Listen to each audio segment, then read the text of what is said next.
Hello, friends, and welcome to the show. So, this episode, I'll be talking about speaking truth to power and what it actually means because for some reason, a lot of people think speaking truth to power is just intellectual masturbation with the consent of the establishment because that's essentially what it's boiled down to, and it's ridiculous. But before we get started, how about you smash that like button, subscribe to the channel if you haven't already, and leave a comment down below. It helps with the algorithm. So, from dictionary.com, a slang term, speaking truth to power. Stand up for what's right and tell people in charge what's what. That's the idea behind the phrase speak truth to power, an expression for courageously confronting an authority, calling out injustices on their watch, and demanding change. So when I think speaking truth to power, I think Socrates, a man who was killed for investigating the truth, for saying things that the government did not like, just like this man.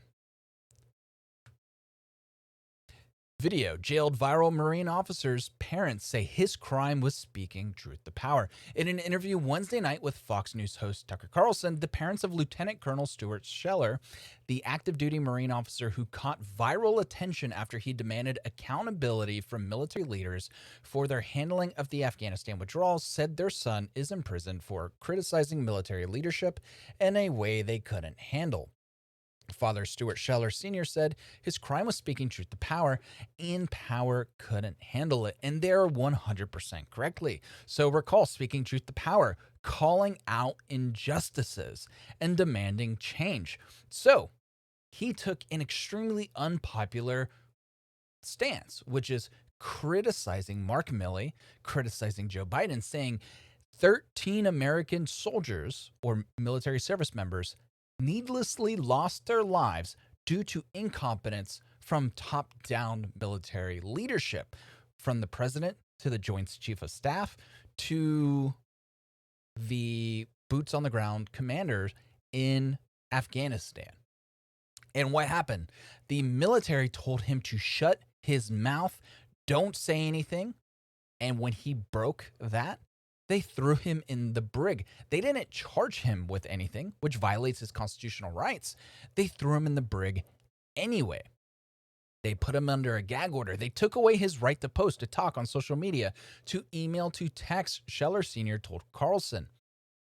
He shared it with America, and he knew this weekend when he posted again and he broke his silence that they were probably going to arrest him on Monday. So he is a very intelligent man. He understands what's going to happen to him. So I'm not going to go out on a limb. I'm not going to assume this officer is intelligent. I mean, he is a Marine. His diet, his primary sustenance is crayons, but he does understand what's at risk. He posted another video where he seemed to be slightly on edge, slightly losing his mind because his world is collapsing around him. I don't know if you guys know this, but there was a report and there's been leaks from the JSOC community basically stating that the United States had a Predator drone lock on the terrorist who blew himself up, killing those 13 U.S. service members, and they refused to take the shot. You know why we didn't take the shot? I'm willing to bet it's because we didn't want to get the Taliban upset, because for some reason, I'm sure the Taliban bought plenty of pieces of Hunter Biden's art, and now Biden is saying we're going to do whatever the Taliban tells us we can do. We, the United States of America, who can turn Afghanistan into a giant sheet of glass, but we're going to bend the knee to the Taliban, and that is bananas. But remember, that Army staff sergeant who released a video saying she would shoot American soldiers if they refused to take the vaccination, and if the government were basically essentially going door to door to force citizens to have that vaccine, she said she would shoot them on sight. And guess what? Not even reprimanded. So who's speaking truth to power? Lieutenant Colonel Scheller, who says we need accountability for the loss of life. This could have been prevented. Or that staff sergeant, no penalty, saying I am willing to kill American citizens if I am told to. Who's speaking truth to power? It's going to be Colonel Scheller.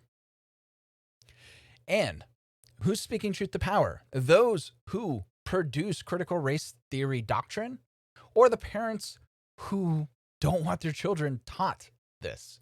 So from Fox News, parents respond to DOJ school board statements. I am what a domestic terrorist looks like. The Justice Department is facing a wave of backlash as parents criticize its recent decision to investigate potential acts of violence against school boards across the country. I take the message to National Association of School Boards.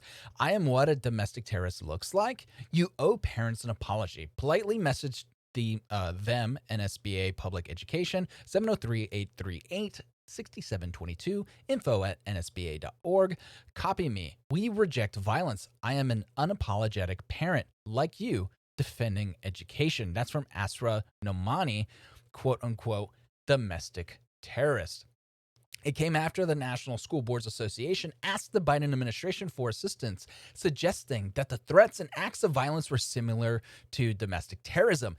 And it's not, and I'll explain here in a minute why. They are speaking truth to power.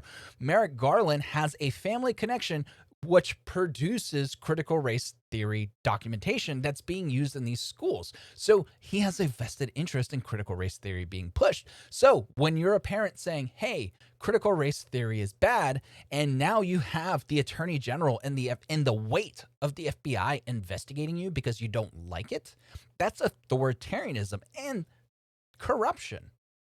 That's no different than Kamala Harris's books being bought and given to illegal immigrants at the border. That's corruption. I am what a domestic terrorist looks like, asked Asra Nomani, Vice President of Investigations and Strategy at Parents Defending Education. You owe parents an apology. Fight for school boards. Fight for Schools joined 20 other advocacy groups to condemn the National School Board Association's thinly veiled threat intended to intimidate into silence and submission the very families that their members ostensibly represent. Nomani's group had launched a form on their website that purportedly sends emails to DOJ. The draft emails reads, I urge you to reconsider mobilizing the U.S. Department of Justice against concerned parents who are exercising their First Amendment rights at school board meetings across the country. Our country's children deserve a high-quality education. Please do not criminalize the American citizens that advocate on their behalf. So, I am going to speak truth to power. I am going to take an unpopular stance.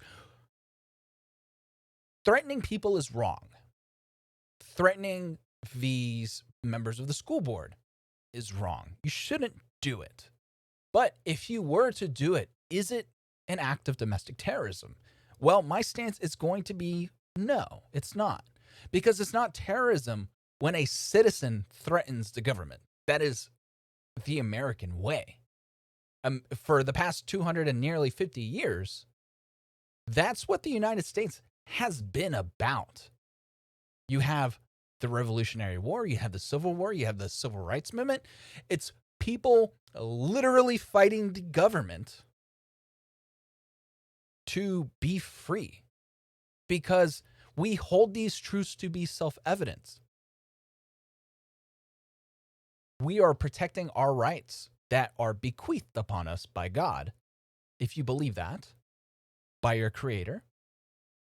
And the government is there to protect it. And if they forget that they're there to forget it, and they start acting in the government's self-interest and not in the interest of its population, who appoints them to represent them via representative democracy, then it needs to be fixed. And there's only one way that America knows how to fix that problem, and that is with violence. And guess what? Thomas Jefferson said it. Sometimes that tree of liberty needs to be watered with the blood of tyrants and patriots.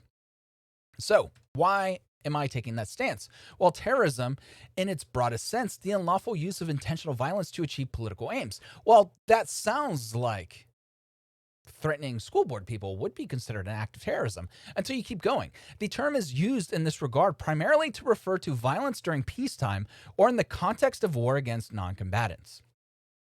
So usually it's focused on not the government, it's focused on citizens. When you're using violence against citizens to push a political agenda that is an act of terrorism, kind of like Black Lives Matter and Antifa. Black Lives Matter is a government-sanctioned terrorist organization that caused $10 billion worth of damage across the United States in 2020. Yet, are they on the FBI terror watch list? They attacked citizens.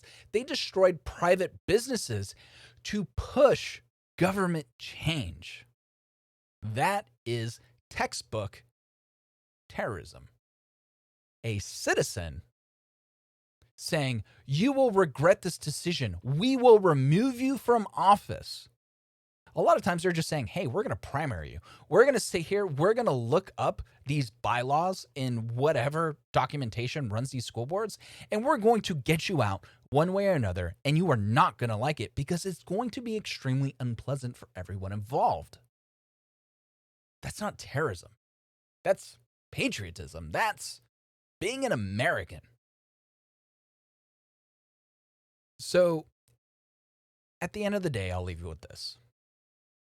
If you find yourself facing prison time for merely opening your mouth, not even threatening anybody, just saying, hey, this is wrong. Can we have some accountability?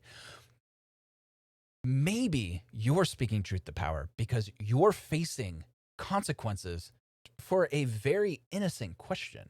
When you ask the question why, and you have the government down, when you have big tech, techno-fascist state cracking down on you for simply asking a question, you're speaking truth to power. And maybe you're onto something. Maybe you're cuckoo for Cocoa Puffs, but maybe you're onto something and you're pushing that nerve, which draws attention from the machine. But if you're burning down the city, destroying businesses, killing people indiscriminately because of racial justice, or because the environment, or because of, and the government supports you, big tech supports you, big business supports you, you're not speaking truth to power. You're essentially the militant arm of the establishment. And you should be ashamed of yourself to allow yourself to be used. You have more in common.